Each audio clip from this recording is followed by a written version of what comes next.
¿Qué tal? Muy buenas noches, sean bienvenidos a una nueva emisión de su programa Criterio. Y para esta ocasión cambiamos de temática. Si ayer hablamos de economía, pues aquí ahora analizaremos los criterios que tengan que ver respecto a la salud. ¿Qué ha sucedido con el colegio médico? ¿Quién es el candidato idóneo para integrarlo? ¿Cuáles son las propuestas? ¿Debe mejorar el sistema de salud? Y si debe mejorar, ¿qué debe mejorar de todo esto? Para ello estaremos conversando con el doctor Roberto Montoya, quien es candidato único a presidente del colegio médico. Buenas noches, doctor, un placer.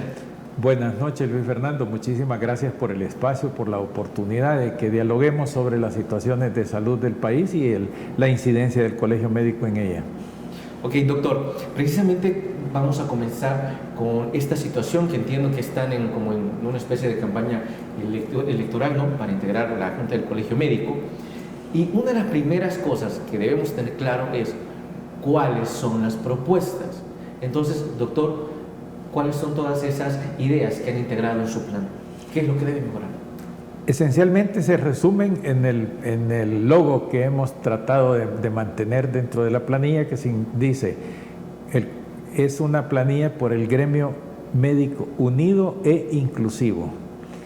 Ahí reunimos prácticamente todas las intenciones que tenemos al respecto. Unir al médico en general en una sola entidad es una de nuestras aspiraciones más importantes. Las razones son múltiples, pero tenemos que el colegio médico reúne las condiciones para mantener la parte académica del país en cuanto a la salud, incidir en las políticas públicas de salud y alejarnos totalmente, y eso en forma rotunda lo digo desde este momento, alejarnos de situaciones de política partidarista. No nos interesa. Nos interesa la salud del pueblo. Y a través de mantener un mayor número de médicos unidos, entonces tenemos todavía más oportunidad para llegar a obtener mejores programas hacia la gente y poder trabajar por ello. Esencialmente eso resume, como le digo, todo, más la inclusión. Esto significa que no discriminamos ni nos interesa de qué partido político es usted, de qué entidad a la que pertenece, religión o lo que sea. Lo que nos interesa es que sea médico de El Salvador y en ese sentido mantenernos como gremio. Así que puede haber diversidad de opiniones, pero en el momento de hablar de salud estamos enfocados exclusivamente en salud. Doctor, entiendo que una de las primeras propuestas de la plataforma de trabajo es incrementar el número de asociados. ¿Cuál es la importancia de incrementarlos para el colegio médico? ¿Por qué es importante? En todas las otras repúblicas de Centroamérica misma, la colegiación es obligatoria. Aquí podría llamársele colegiación, asociación obligatoria o lo que sea, pero eso nos permite que el colegio sea el garante de la calidad de lo que estamos brindando a la población. En este momento tenemos un exceso, digamos, de producción de médicos. En el país se están sacando cantidades grandes de médicos todos los años y no tenemos plazas suficientes ni están distribuidas geográficamente de manera adecuada. Hay sectores de nuestra república que están abandonados prácticamente, que el médico lo tienen a cientos de kilómetros o a decenas de kilómetros, pero por caminos escarpados, bajando sin vías de acceso adecuado. Y eso nos produce un retraso en la administración de la salud. Cuando llegan al hospital muchas veces el factor retraso es incidente en el resultado que tengamos. Pero, claro, ¿qué médico se quiere ir al rincón X de El Salvador si no tiene ni una clínica adecuada, no hay instrumentos, no hay laboratorio, no hay nada como para poder atender a la gente? Pero además no le dan incentivos. Si le pagan la misma hora médico al que se va hasta por allá y al que se queda aquí, pues todos se quieren quedar aquí. Y es lógico, es natural, es una parte humana que se tiene que entender al respecto. Entonces, la planificación de la salud debiera de también buscar la diversificación y la descentralización de los servicios para que lleguen a más población. Así que esta noche vamos a hablar de todos los temas que le parezcan. Desde luego. Un segundo punto, según entiendo, es fortalecer las relaciones con las asociaciones filiales y socios del interior del país. Alguien me preguntaba por ahí si se podían fortalecer las relaciones con Comédica. No, con Comédica hay una relación completamente fuerte. Hay un comité incluso integrado con Comédica y la relación es fuerte. Las asociaciones filiales son reuniones de médicos que han decidido formar una asociación y que su requisito es que sean miembros del colegio médico para formar una sociedad filial. Tenemos, por ejemplo, la Asociación Médica de Oriente. Me dio mucho gusto estar con ellos la vez anterior platicando sobre temas de salud y justamente de nuestra candidatura. Y enterarme pues del deseo que ellos tienen también de que esos puentes que hay ya por ser filial se fortalezcan y que tengamos más intercambio de actividades Oriente con el centro. En igual forma se expresaron en Santa Ana, la Asociación Médica de Occidente de Santa Ana. Ellos no son filial del Colegio Médico, pero todos los que la conforman son filiales del Colegio Médico. Así que estamos viendo esa forma en que también esta se haga filial del Colegio Médico con todo derecho, ya que fue la primera organización médica en El Salvador, fue esta de Santa Ana. Les concedemos nosotros ese honor, digamos, y yo les digo, ustedes son la asociación decano de las asociaciones médicas. Así que en ese sentido estamos tratando pues de que se afilien con nosotros. Porque, y yo siempre les pongo esto, Luis Fernando, si usted agarra un mondadientes, un palillo de dientes y le decir, los quiebra fácilmente con una mano, como sea, pero agarra 100 y no los parte. Y yo le aseguro que aunque le haga con las dos manos, no los parte. Esa es la importancia de la unión, porque entonces sí nuestra voz será una voz todavía más autorizada. Hay repúblicas aquí en Centroamérica donde es el colegio médico el que le da el sello y la calidad de médico al egresado de las universidades. No puede optar a ningún cargo en ninguna parte si no está inscrito en el colegio médico. ¿Es el caso de El Salvador? No, por eso digo. Entonces nosotros necesitamos la unión para tratar de lograr eso, que ha estado engavetado en la Asamblea Legislativa varios proyectos de esos. Pero en algún momento tiene que llegarse a esto. Y no es por meter cizaña, doctor, pero sigue estando engavetado, según entiendo. Sí, hay algunas formas en las que vamos a tratar de incidir y abrir esas gavetas para que realmente esto se vea con la importancia que tiene para el país. Doctor, otro punto muy importante que puedo ver es la defensa de la gremial. Para nadie es un secreto que durante 2020 y 2021, que fue el auge de esta pandemia, hubieron demasiados roces entre el Estado con el colegio médico, que si estaban en contra de la salud, que si eran de un partido u otro, que ya nos lo aclararon que aquí no hay partidos, ¿sí? Entonces,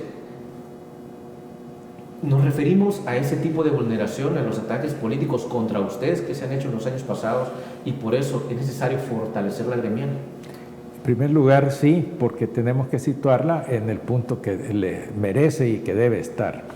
Como una gremial de tipo académico, nosotros no tenemos ningún interés en confrontar, ni discutir, ni pelear con nadie, sino ofrecer lo que la academia dice. Esto es lo mejor para esta situación en cuestiones de salud. Ahora, el tomar o no tomar la oferta que haga el colegio médico es una situación que sale de nuestro alcance, pero hemos cumplido con lo que había que hacer. En ese sentido, el colegio médico no estaba confrontando con el gobierno o el gobierno con nosotros. Sencillamente se les hizo la oferta, esto es lo mejor para llevar esta situación, y ellos tomaron las decisiones que quisieron sin necesidad de entrar en conflicto. Así que no vamos a conflictuar con nadie, sino sencillamente seguir ofreciendo esa atención de calidad al pueblo a través de las leyes o de las directrices que debieran darse en el país. El siguiente punto tiene que ver con la situación educativa. Estamos hablando de que una de las propuestas es mantener un programa de actualización científica, cultural y académica, según entiendo. Por muchos años, incluso estudiantes de la Universidad de El Salvador han mencionado que se tiene que actualizar la currícula, y no solo de la Universidad de El Salvador, sino de las demás universidades que ofertan la carrera en doctorado en medicina. A esto nos referimos con mantenernos actualizados científica y culturalmente.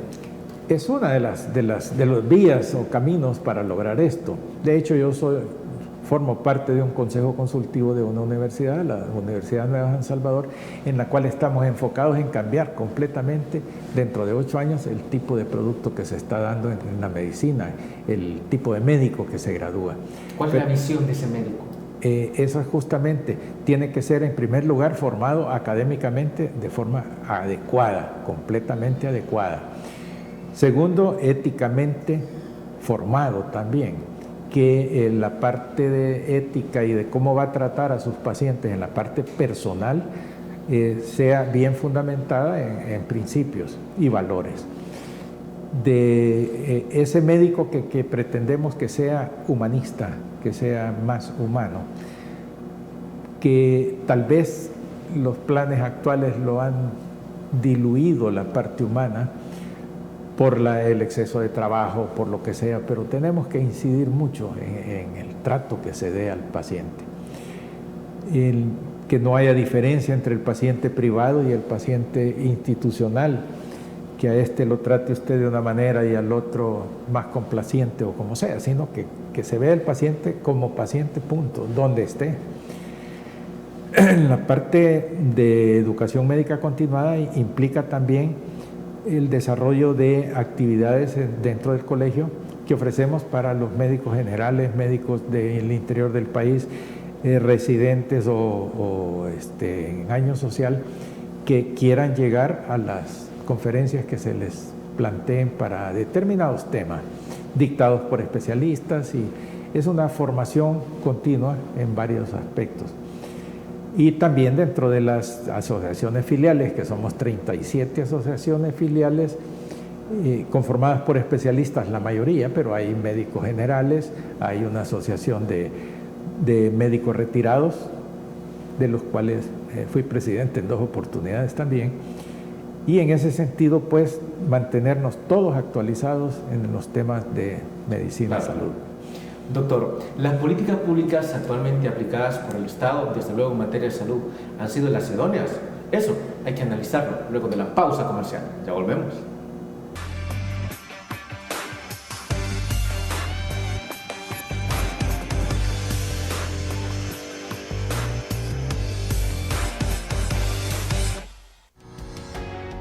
Samvar, una empresa que cree en la sostenibilidad ecológica y en la cultura de productos biodegradables en El Salvador, decididos a proveer las mejores soluciones en limpieza, porque cuidar el medio ambiente es tarea de todos.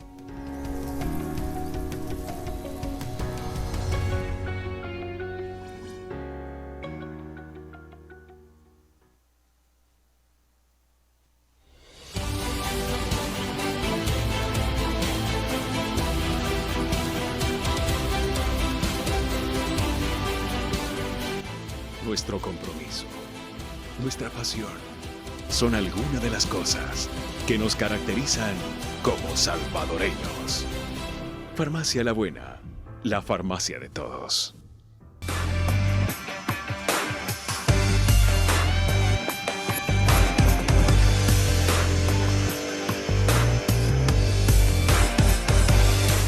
Ya que estamos hablando del rubro de la salud, nosotros nos podemos preguntar si en los últimos años las políticas públicas dedicadas a la salud han sido las adecuadas. ¿Qué es lo que se debe mejorar?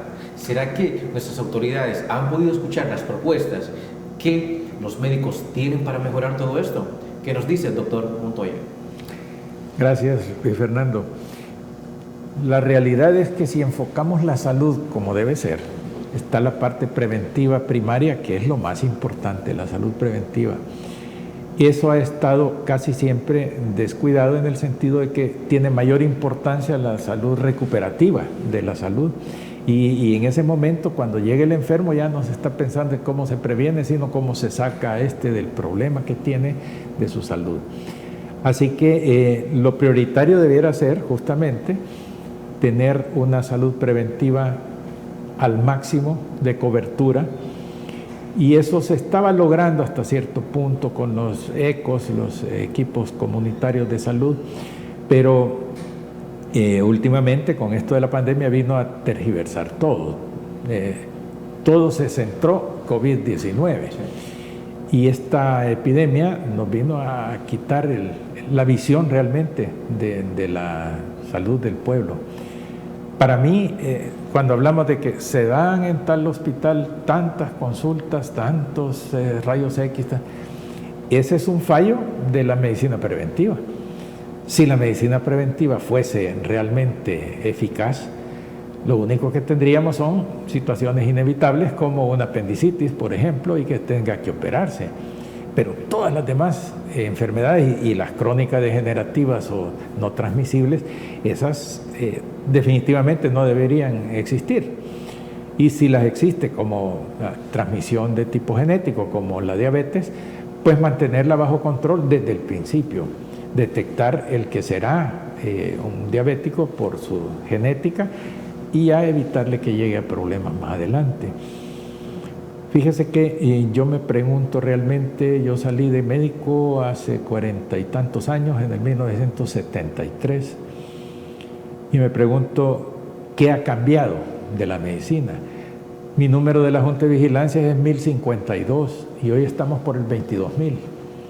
Y con tanto médico funcionando en el país, ¿qué realmente ha cambiado de la medicina en el país en función del pueblo? Y es muy poco, porque seguimos con esa deficiencia en la parte de prevención.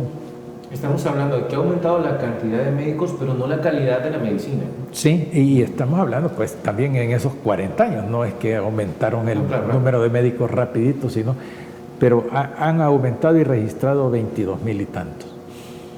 Obviamente algo está fallando en algún momento y siento yo que es la parte preventiva lo más importante. Pero también ha aumentado nuestra expectativa de vida. También tenemos que cuidar al adulto mayor.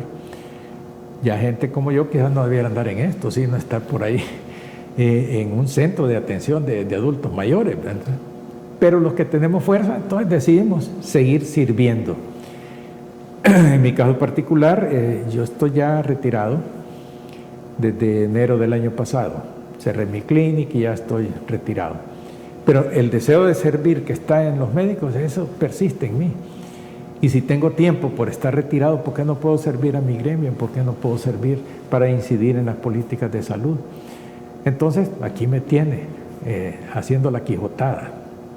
Desde luego, doctor. Entonces estamos hablando, en resumen de esto, el Estado, y no estamos hablando de la administración de este gobierno, estamos hablando de administraciones de años anteriores, pues estamos hablando que nunca se le dio a la salud preventiva el lugar que merece. Sí. Usted menciona que si al menos, si nosotros le pusiéramos atención a la salud preventiva, estamos hablando de que las unidades de salud no estarían tan congestionadas, pues por cosas que evidentemente pueden evitarse.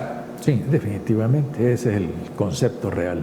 Okay. Entonces, en cuanto a salud pública, para los próximos años, ¿debe mejorar solo la salud preventiva? No, definitivamente tenemos además toda la otra atención, que es la atención secundaria, donde tenemos que buscar que el que se enfermó porque fallamos en la detección temprana o en la prevención, entonces que tenga todas las oportunidades para salir bien. Y esto implica edificios, implica tecnología, implica esfuerzos de todo un equipo que sea administrativo, médico. No hay una especialización aquí para dirección de hospitales. La UNSA está haciendo un convenio con unas universidades en Europa donde están dando cursos para ser director de hospital. El problema es que en nuestro país hasta el momento el director de hospital ha sido electo por amistad, por conveniencia, por lo que sea. Y no por capacidad y calidad. Y no porque tenga verdaderamente la calidad para estar dirigiendo un hospital. El director de hospital debiera estar dirigiendo su institución independientemente de los cambios políticos que existan en el país, porque tiene que ser una persona que conozca verdaderamente ese rubro. Bueno, hay ingeniería de hospitales nada más, lo hay, tampoco tenemos aquí en el país. Entonces, ir superando todas las deficiencias es algo importante y tenemos que decir, bueno, podrían ir por este lado, podrían ir por el otro, basándonos en las opiniones de nuestras asociaciones filiales, que es fácil decir, mire, en este espacio vamos a poner 3 camas, pero mire, fíjese que la distancia entre las camas tiene que ser tal para que además no haya transmisión de cosas, para que circule el personal, para que entre el carrito y la comida. No había pensado en eso, porque aquí cabían 5 camas, pero resulta que puede poner 2 o 3.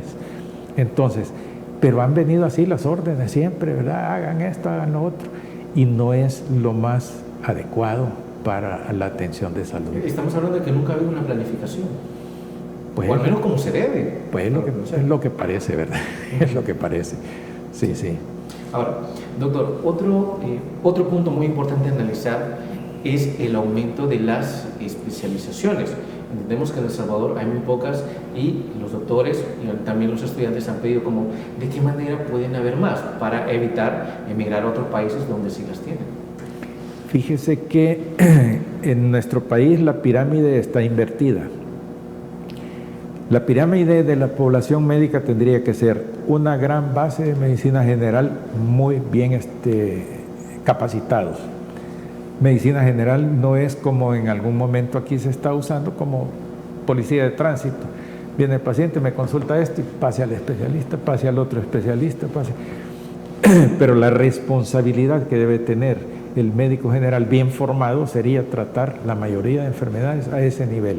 Y a ese nivel está la medicina preventiva. Después vendría el especialista, haciendo en la pirámide otro segmento, pero menor. Y finalmente los subespecialistas, que hasta se ha llegado pues en este momento del mundo a tener subespecialidades para dar mejor enfoque y mejor tratamiento a las complicaciones. Pero aquí estamos al revés. Aquí tenemos una gran cantidad de especialistas, pocos médicos generales, bien formados.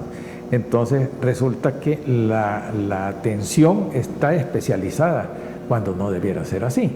Ejemplo, tengo hipertensión arterial, voy al cardiólogo. No, tendría que haber un médico general que evalúe, que trate esta hipertensión, excepto cuando se haga algún tipo de complicación o algo, pasarlo al especialista. Entonces sí, el cardiólogo agarrar casos de verdad problema. Pero tenemos especialistas, y no hablo de cardiología, sino de otras cosas, viendo situaciones que no son importantes para él como especialista y que las podría tratar un médico general. En ginecología, que es mi campo, pues igual, atestan los hospitales de especialidad. Yo fui jefe de la consulta externa del 1 de mayo y hay un montón de consultas que hay que depurarla. Están gente llegando a que le tomen la citología ahí, cuando es un hospital de 3er nivel, y están llegando a la citología en la consulta. Entonces saturan la consulta externa, hace un caos. Pero esto debiera ser visto a nivel primario. Y entonces lo que pasa es que allá en el nivel primario de medio salió alguna cosa anormal, no necesariamente en la citología, sino que pase al ginecólogo o digamos, dándole lo que la persona le pide. Mire, es que yo quiero que me mande al especialista. ¿Cómo no? Y lo manda al especialista. Entonces, rebalsa la especialidad y la atención no es buena en ese sentido. Entonces, el Estado, ¿cuánta importancia le ha dado a cada uno de los niveles de atención? Eso hay que analizarlo luego de la pausa comercial. Ya volvemos.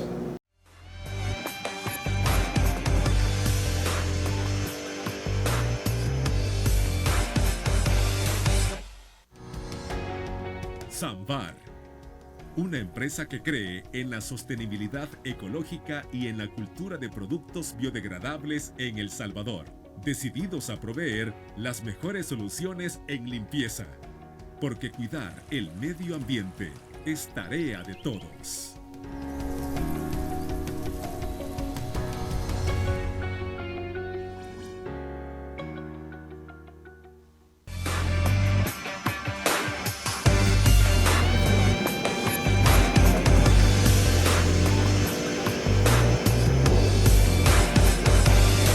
Hay que preguntarse precisamente qué es lo que hay que mejorar en los 3 niveles de atención.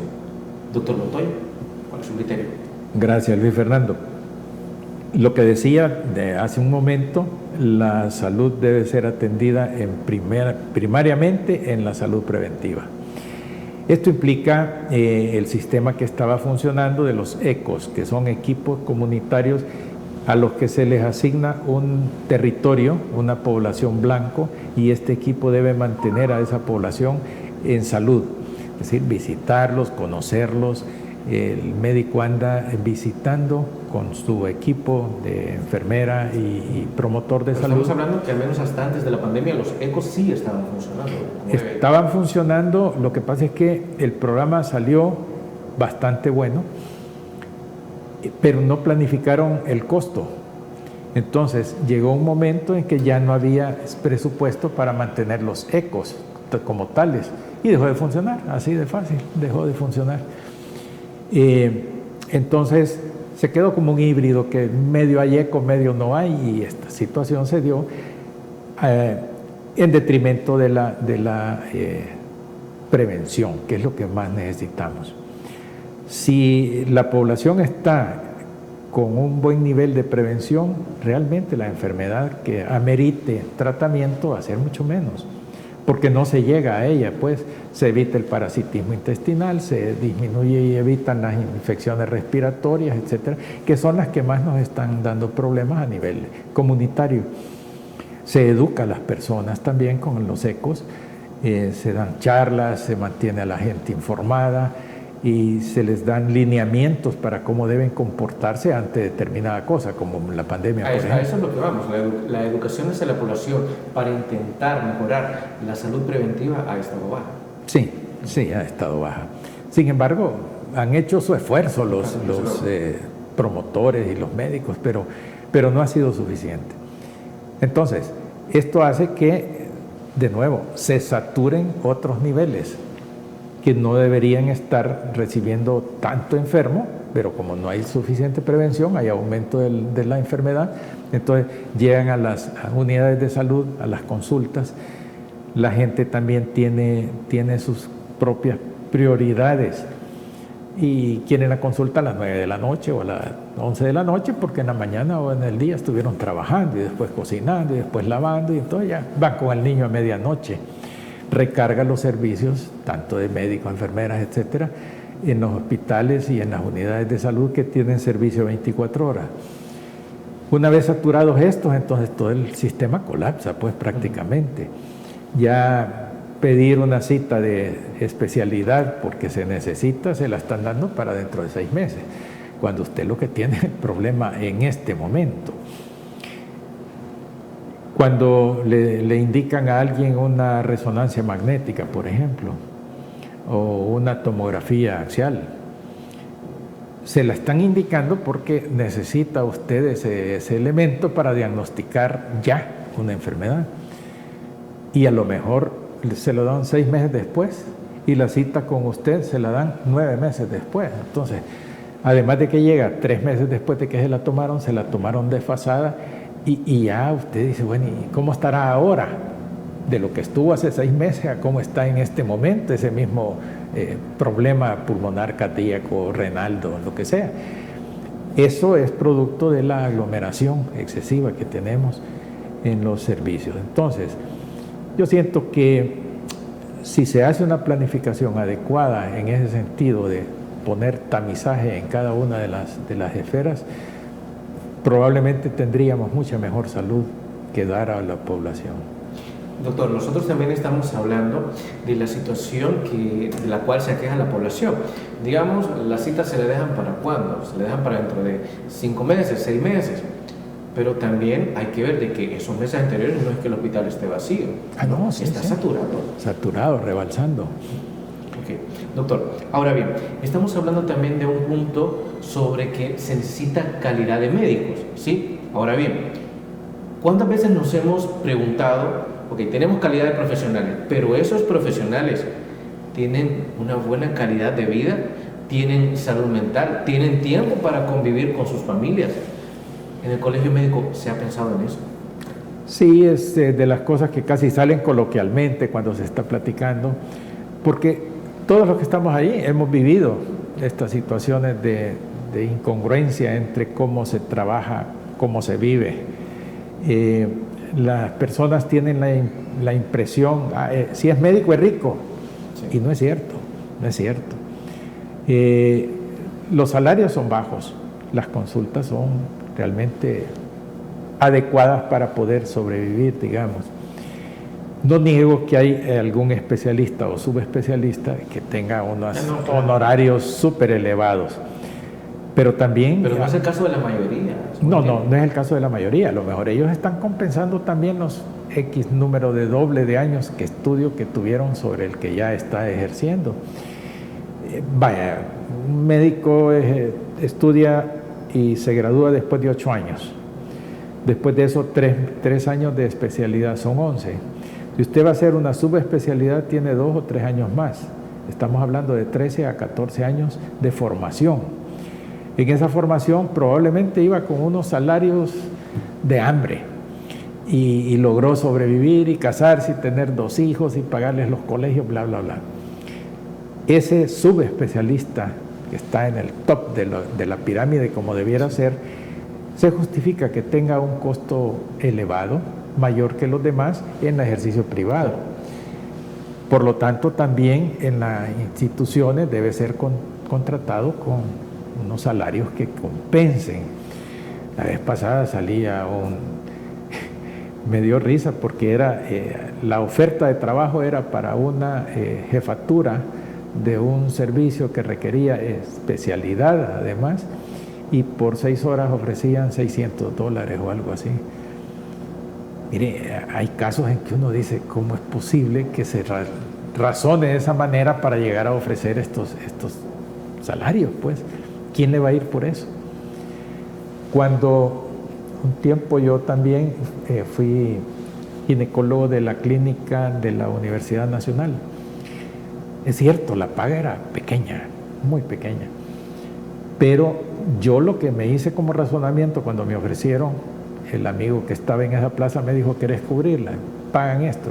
No importa, le dije.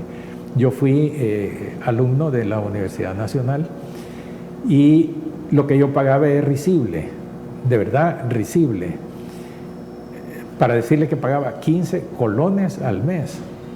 Con eso ahora ni el bus, pues, ¿verdad?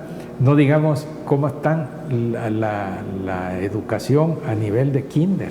Está carísimo. Entonces yo, porque me había formado en esa institución, la nacional, y con esos precios, yo con gusto le fui a dar.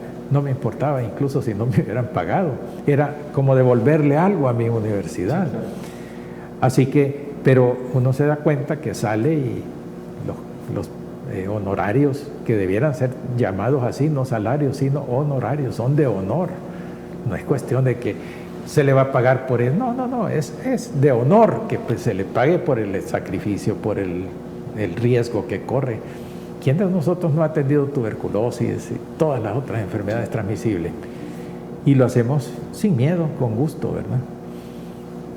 Doctor, tanto estudiantes como algunos médicos recién graduados también se quejan del alto precio de los libros y que a veces no pueden acceder a ellos si no es de como que prestándolo por ahí, ¿no? O fotocopiando algunas partes. Entonces, para ellos estamos hablando de poder hacer algo para tener acceso gratuito a esta gran cantidad de información científica. Eso hay que verlo luego de la pausa comercial. Ya volvemos.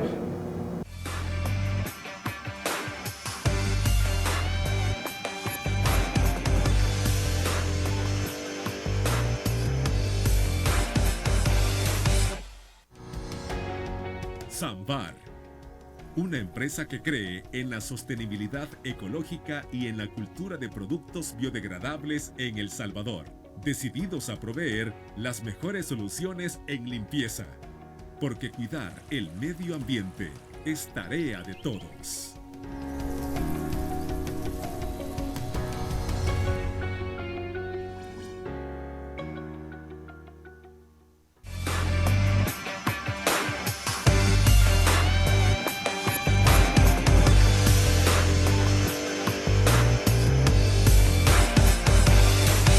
Debido al alto costo para los libros y revistas científicas que tiene para los estudiantes y los profesionales de la salud, ¿será que el colegio médico o las autoridades en general harán algo para reducir el costo o permitir el acceso gratuito a este material científico?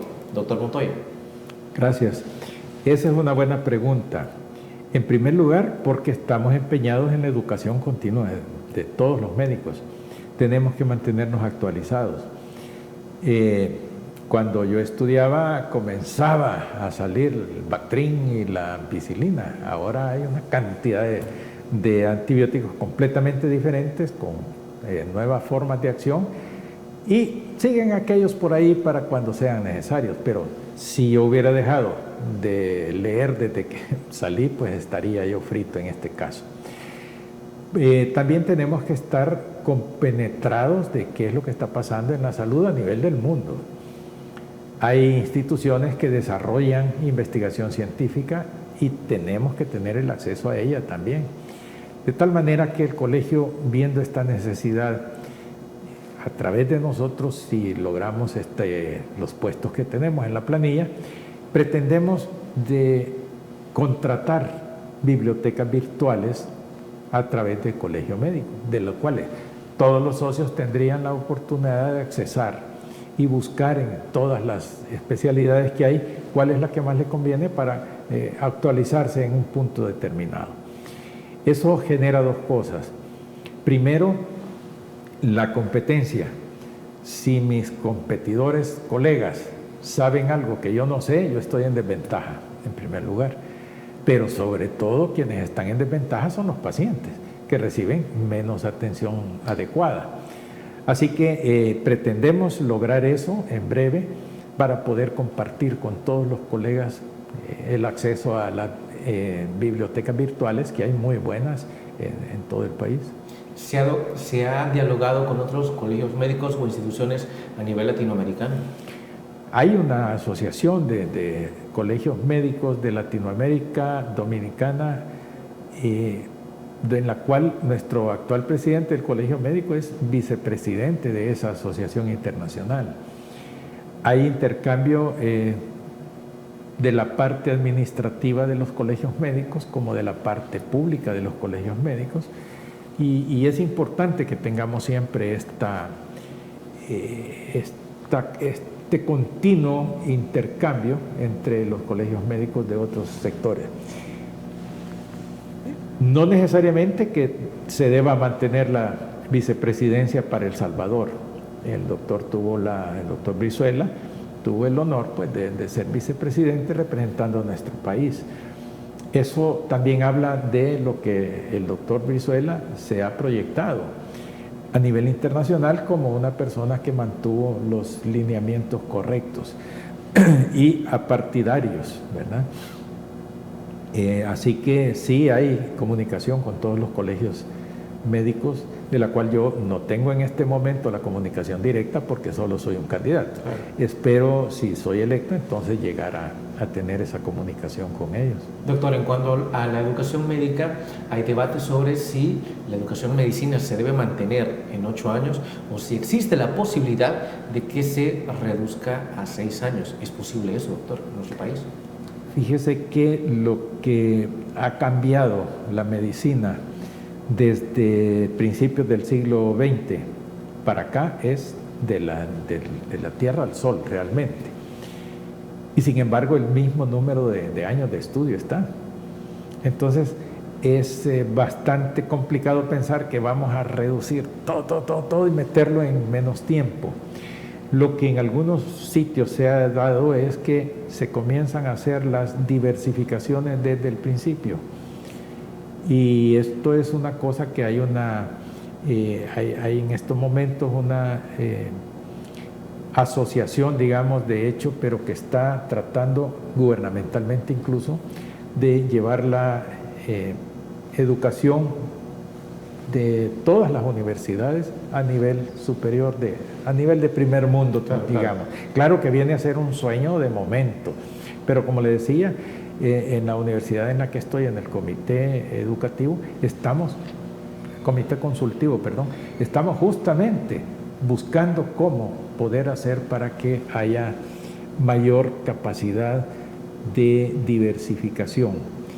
Incluso también tenemos la conciencia de que hay un número de estudiantes que ingresa a la Facultad de Medicina y por múltiples razones sale de la facultad en cuestión de 3, 4 años y él no sabe otra cosa, no sabe hacer nada prácticamente. ¿De qué va a salir a trabajar? Algunos tienen suerte, pero realmente otros, entonces ir diversificando, hacer por ejemplo certificación y hacerlos bien formados para los cuerpos de servicio, por ejemplo, que una persona no solo sea capacitada para primeros auxilios en la Cruz Roja, por decir un nombre, sino que técnicamente sea preparado para ser una persona que haga eso. Entonces, yo quiero que disculpe esto, se me olvidó quitarlo, lo voy a pagar. Desde luego, eso pasa, doctor. Pero ahora hay mucho que seguir hablando, pero eso hay que hacerlo luego de la pausa comercial.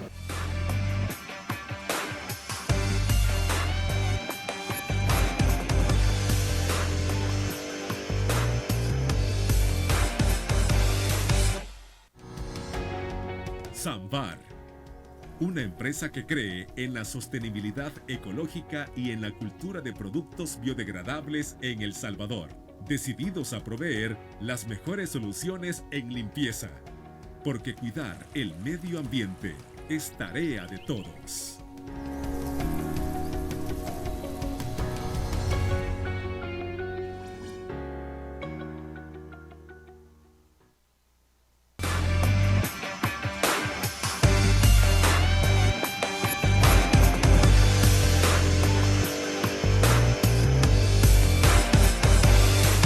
Continuamos dialogando con el doctor Roberto Montoya, quien es candidato único al presidente del Colegio Médico. ¿Cuándo son las elecciones, presidente, doctor? Casi. El jueves 13 de enero es un día en que se van a hacer las votaciones y ese mismo día en la noche ya tenemos los resultados seguramente. Pero sí ha habido mucha transparencia en el proceso. Sí, sí. De hecho, nosotros como planilla nos hemos presentado y ya no tenemos ningún contacto con el comité que se encarga de toda la elección. Hay un representante de parte nuestra que es el vocero. A él le pueden decir y nosotros a él, pero directamente con el comité no tenemos nada. La votación es directa por cada uno de los puestos y los colegas que nos favorezcan con su voto pues están en toda la República. Se colocan urnas de votación. De momento solo puedo saber que tenemos en el Colegio Médico, en Comédica Central y en las comédicas de todos los departamentos, que son 5. Y puede ser que haya algo otras. Estamos pretendiendo que haya una urna itinerante para Oriente, para Occidente y para la parte norte, para que los colegas tengan la oportunidad de manifestarse. Claro. Ok, doctor, bueno, hemos llegado al final del programa, ha sido un verdadero placer tenerlo por acá y esperamos que próximamente sigan dialogando sobre los resultados y sobre la situación de salud del país. Estamos a la orden, Luis Fernando, muchas gracias y buenas noches a todo el pueblo salvadoreño y a los colegas que por favor nos favorezcan con su voto. Desde luego, tienen que hacer, su voto lo tienen que hacer válido. Sí, sí, muchas gracias. Y ustedes, amigos televidentes, muchísimas gracias por habernos sintonizado en esta noche y recuerden, como siempre, en todos los criterios, en todos los rubros, economía, salud, política, sociedad, cultura, el criterio más importante lo tiene usted. Que descanse.